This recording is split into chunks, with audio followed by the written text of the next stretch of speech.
Gentlemen, welcome to tonight's episode of Morte. Tonight, Sir Tristram is wild and naked in the woods around King Mark's castle. And if that doesn't get hordes of people coming through attracted to the word naked, then I don't know what will. So, good evening, Ollie. How are you? Hello, Sarah. Hello, Anita. Come in. Welcome, welcome, welcome to tonight's tale. Hello, hello, hello, hello, Angelo. Come in. Come in, Miguel. Come in and welcome to tonight's telling of the tales of Morte d'Arthur. And tonight we encounter with a good old Sir Tristram, who is wild and unclothed and clutching at swords in the wood. Ollie, I am doing fab. Thank you very much. I am doing very, very well indeed. I'm in a good mood. I'm excited to be doing this. I'm happy to be here. And I hope you are as well. So, how is everyone this evening? How are we on? Grimsby is lovely. Although I haven't been back since we last spoke, Ollie. But I'm sure Grimsby is fine at the moment. I need to see if I can one day do a scope from Grimsby. I think you'd enjoy a Grimsby scope. There's a lot to offer there. So coming, of course, the other thing that I've just realised, we're going to have a low turnout today because today is a very, very special event. Today is Thanksgiving. And so many of the regulars are probably enjoying themselves watching American football, not real football, but American football and anything else. Oh, ha, ha, ha. We do, but Immingham only got broadband a couple of years ago after a big online campaign that folk had because Immingham did not have it. So it's on its way. We'll give it another minute or so before we start, and then we'll get in. And all of you lovely folk who are watching on replay because you've been eating turkey and watching this. Oh, am I competing with the Super Bowl tonight, Sarah? Right. That's interesting.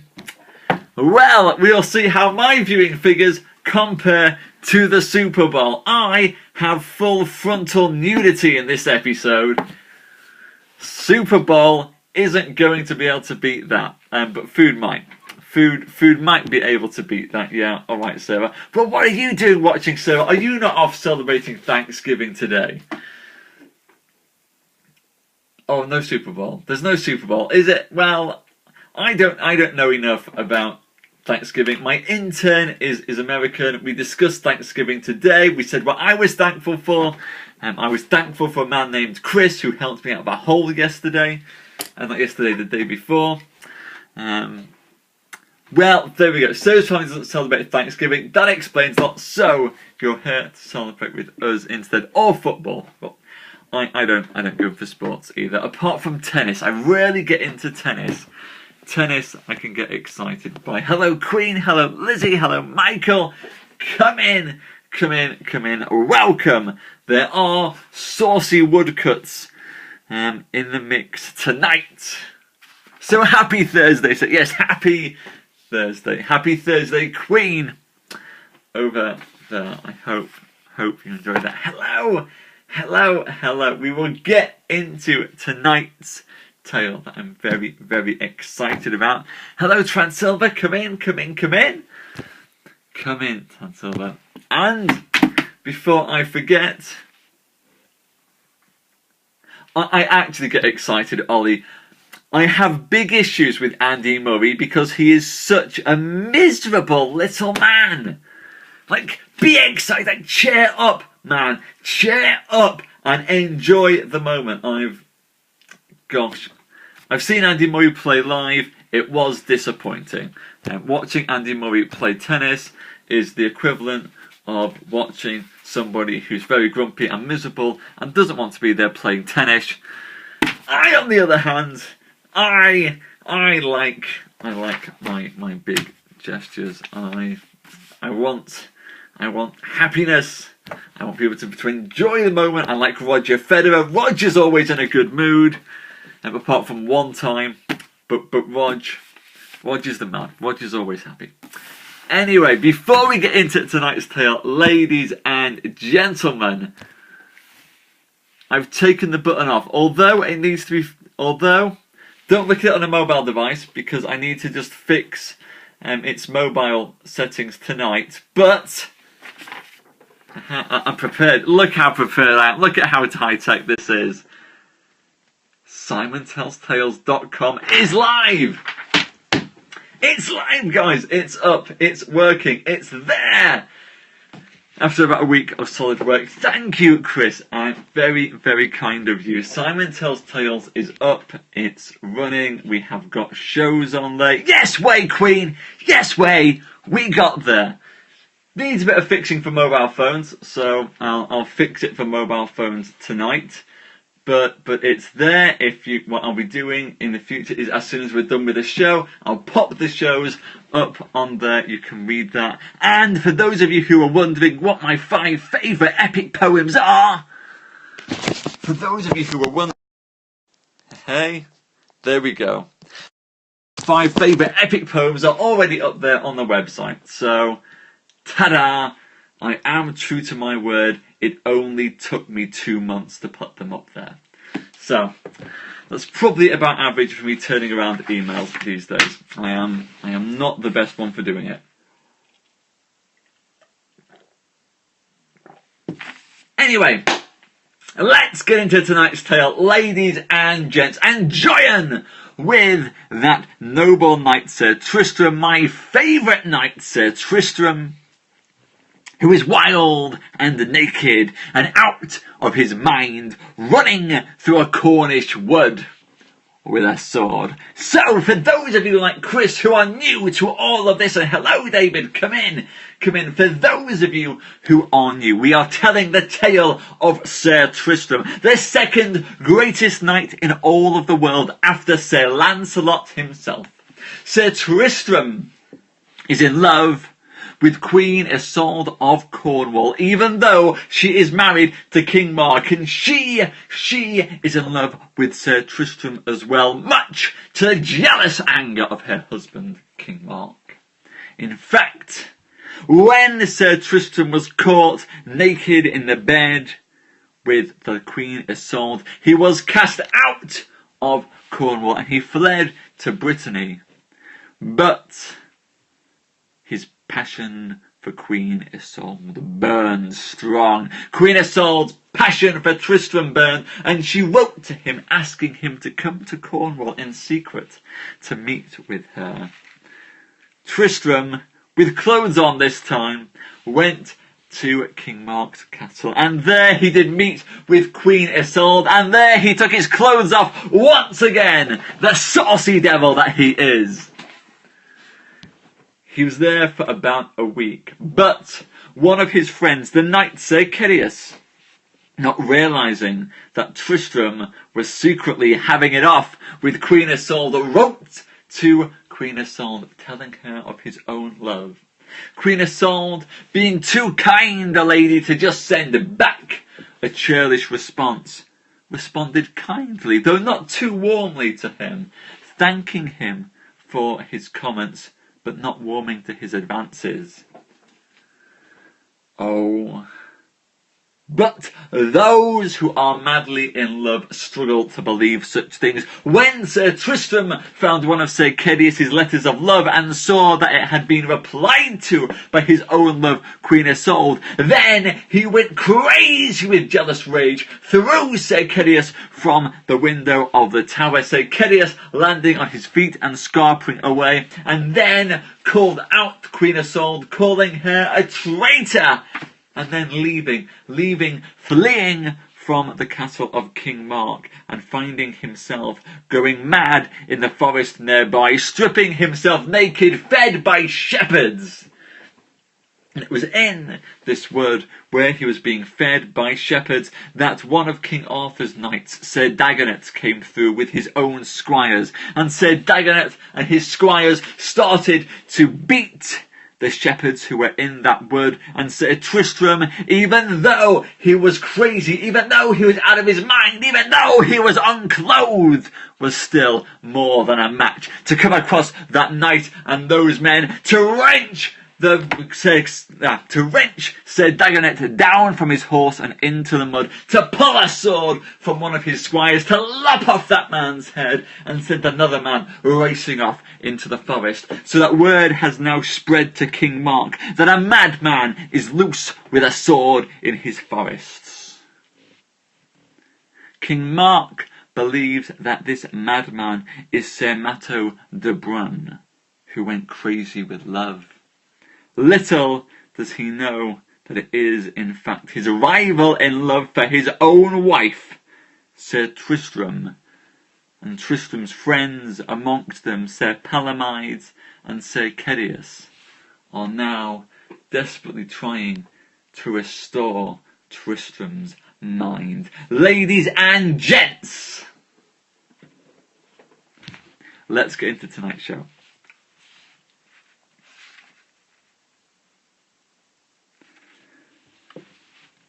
Then Sir Andred, who was cousin unto Sir Tristram, made a lady that was his paramour to say and to noise it that she was with Sir Tristram, and he had died. When this tale of Tristram's death was brought unto King Mark's court, and it was told that the woman had buried Sir Tristram by a well, and that he had died, he besought King Mark to make his cousin Sir Andred king of the country of Leon, which Sir Tristram had been lord of. All of this was said by Sir Andred so that he would have claim of Sir Tristram's lands. And when King Mark had heard tell that Sir Tristram was dead, he wept and made great dole, for despite everything, Tristram was the greatest knight in all the land, save only Sir Lancelot himself. And when Queen Isolde heard of these tidings, she made such sorrow that she was nigh out of her mind. And so, upon a day she thought to slay herself, and never to live again after Sir Tristram's death. Well, Tara, if you'd like to catch up, they're not up on the new website yet. The new website has launched at SimonTellsTales.com. That was probably too quick for anybody to read.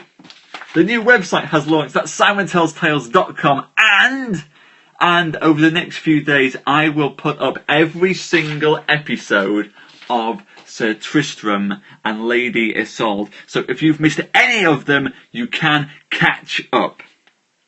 So there. Who says I ain't good to you guys? And so, upon a day, the Queen Isolde got a sword and took it with her to her garden, and there she pitched the sword through a plum tree up to its hilt, so that it stuck fast and stood breast high. And she would have run upon that sword to have slain herself, if not this had been seen by King Mark, of how she kneeled down and said, "Sweet Lord Jesus, have mercy upon me, for I might not live after the death of Sir Tristram de Leon, for he was my first love, and he shall be the last love." And with these words came King Mark, who took her in his arms, and then he took up the sword and bore her away into a tower. And there he made her to be kept, and watched her surely, and after that she lay long sick, and was nigh at the point of death. And meanwhile Sir Tristram ran naked in the forest with his sword in his hand, and he came to a hermitage, and there he lay down and slept. And while this happened, the hermit who lived there stole away his sword and laid meat down for Tristram to eat.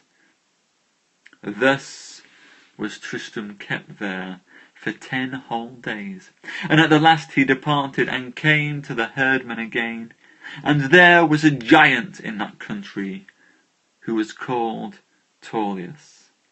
And for fear of Sir Tristram, for more than 7 years he dared not to ever go out at large, and for the most part he kept himself safe in a castle of his own. And so this Tauleas heard tell that Sir Tristram was dead, as it was said in the court of King Mark. And then did this Sir Tauleas, who was a giant, go daily at large. Sir Tauleas has been in hiding for 7 years, not Sir Tristram. Don't forget, Sarah, Sir Tristram was a knight in Cornwall before he left for Brittany, and this giant has stayed in hiding for these 7 years. Now he's heard that Tristram is dead. And so he happed upon a day, and he came to herdmen who were wandering and lingering, and there he sat down to rest amongst them. And in the meanwhile there came a knight of Cornwall who led a lady with him, and his name was Sir Dinant. And when the giant saw him, he went from the herdmen and hid under a tree, so that the knight came to a well, and there he alit to repose himself. And as soon as he was from his horse, this giant Tauleas came between the knight and his horse, took the horse, and leapt upon him. And so forthwith he rode unto Sir Dinant, took him by the collar, pulled him afore his horse, and there would have stricken off his head. It was then that the herdman said unto Sir Tristram, "Help yonder knight, help him," said Sir Tristram. "We dare not," said the herdman. And then Sir Tristram was ware of the sword and of the knight who was there as it lay, and so thither he ran, took the sword, and struck off Sir Tauleas' head. And so he made his way back to the herdsman. Halfway through tonight's tale, ladies and gents, Sir Tristram might be mad, might be naked, but it's not stopping his slaying powers, not in the slightest. Then the knight took up the giant's head, and bore it with him unto King Mark. And he told King Mark what adventures betided him in the forest, and how a naked man rescued himself from the grimly giant Tauleas. Well, Sarah, public nudity is still okay in some forests. It depends. If you've got a sword, then it's okay. If there's no sword, it's not okay. "Where had ye this adventure?" said King Mark. "Forsooth," said Sir Dinant, "at the fair fountain in your forest, where many adventurous knights meet, and there is the madman." "Well," said King Mark, "I will see that wild man." And so within a day or two King Mark commanded his knights and his hunters that they should be ready on the morn to hunt. And so upon the morn he went unto that forest. And when the king came to that well, he found there lying by the well a fair naked man, and a sword that lay by him. And ladies and gents, I promised you a saucy woodcut for tonight's tale, and I am ready to deliver. King Mark has come across the naked Sir Tristram. Here we go, ladies and gents. Can you spot the sword? Bonus points if you can spot the sword. Here we go, ladies and gents. There, King Mark finding Sir Tristram by the well. Saucy woodcut like you've never seen before. Don't be surprised if Periscope bans me after tonight's show. Where are we in this thing? Then King Mark blew and straight, and therewith his knights came to him, and the king commanded his knights to take that naked man, who was very beautiful, and bring him to the castle. So they did softly and fair, and they cast mantles upon Sir Tristram, and led him to Tintagel. And there they bathed him, and washed him, and gave him hot suppings, until they had brought him well to his remembrance. But all this while there was not a single creature that knew it was Sir Tristram, or what manner of man he was. And so it fell upon a day that the Queen Isolde heard of such a man, who ran naked in the forest, and how the king had brought him home to the court. Then the Queen Isolde called upon her Dame Bragwaine, and said, "Come with me, for we will go see this man that my lord has brought from the forest in the last day." And so they passed forth, and speered where was the sick man. And the squire told the queen that the sick man was in the garden, taking his rest and reposing with the sun. So when the queen looked upon Sir Tristram, she was not remembered of him, but ever she said unto Dame Bragwaine, "It seems to me that I have seen him before in many places." But as soon as Sir Tristram saw her, he knew well enough, and then he turned his face away and wept. Then the queen, who had a little hunting dog with her, that Sir Tristram had given her the first time she ever came to Cornwall, and never would that hunting dog depart from her unless Sir Tristram was near. And this hunting dog was sent from the king's daughter of France unto Sir Tristram for great love. And anon, as that dog felt a savour of Sir Tristram, she leapt upon him, and licked his eyes and his ears. And she whined and quested, and she smelled at his feet and his hands, and on all parts of his body that she might come to. "Ah, my lady," said Dame Bragwaine unto the Queen Isolde, "Alas, alas," said she, "I see it is my own lord Sir Tristram." And thereupon Isolde fell in a swoon, and so lay still a great while. And when she might speak, she said, "My lord, Sir Tristram, blessed be God, for you have your life, and now I am sure you shall be discovered by this little Brechet, for she will never leave you. And also, I am sure that as soon as my lord King Mark does know who you are, he will banish you out of this country, or else have you slain.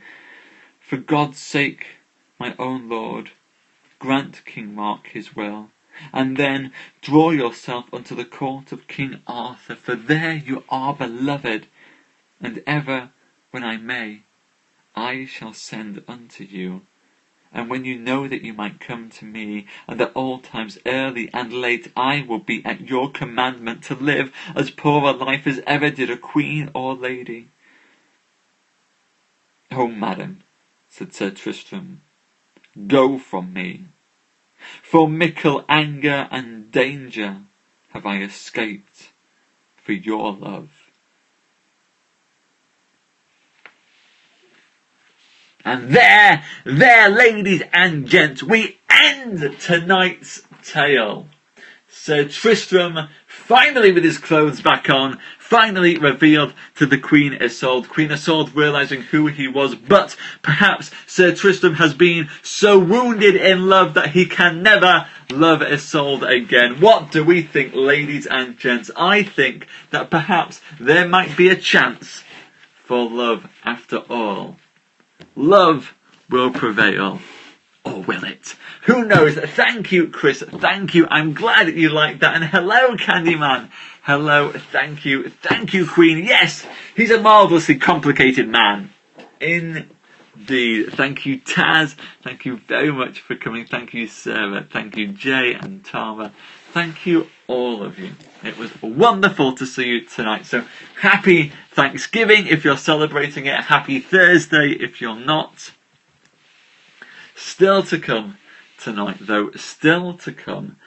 I will be reading the next part of my story, Till Bashing. So no poetry live because it's a Thursday. Instead, I'll read from my novel, Till Bashing. That is to come in a couple of minutes on the show, and I hope some of you might be able to join me for that. If you haven't, please come and join the show. If you haven't heard it before, don't worry, there's a recap, and if you want to catch the earlier episodes, they're available, yes, on the piece of paper, SimonTellsTales.com. Very professional. Fab, Chris, that's excellent. Right, I'm going to close this scope down now and go load up a new scope so that we can go and do Till Bashing. There we go. And the brand spanking new site that don't check on a mobile phone until tomorrow because the mobile phone part still needs to be put in place, but from a desktop point of view, it's working. Anyway, thank you so much, guys. Happy Thursday. I'll see you over in the new scope in a couple of minutes. Bye bye.